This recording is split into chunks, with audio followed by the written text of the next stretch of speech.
Tila hindi makapaniwala si Joanna Robles, ang leader ng Nation P-pop girl group na BINI sa nakamit nilang milestone kamakailan lang.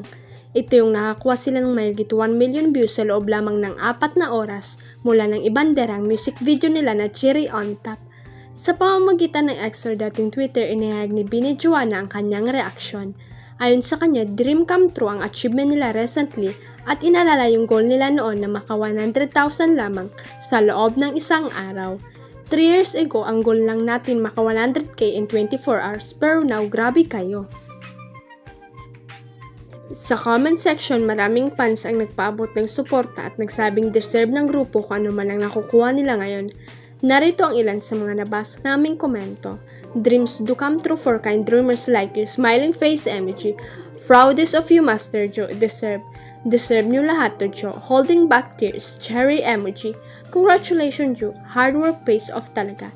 Smiling face with heart emojis. Malakas kayo sa amin. Other than that, genuinely a bop song. Holding back tears emoji. We love you, Master Joe.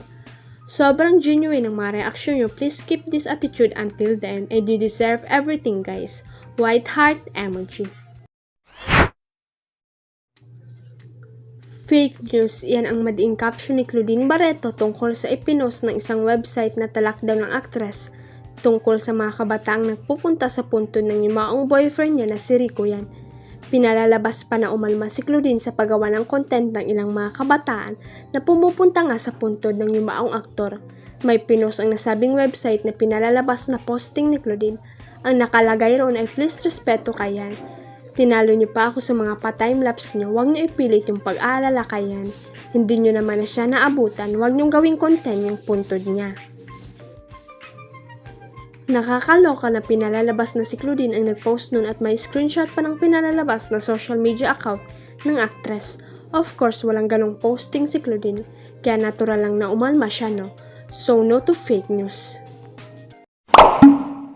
Huwag kalimutang i-click ang subscribe button at i-ring ang notification bell para sa latest at legit chika updates.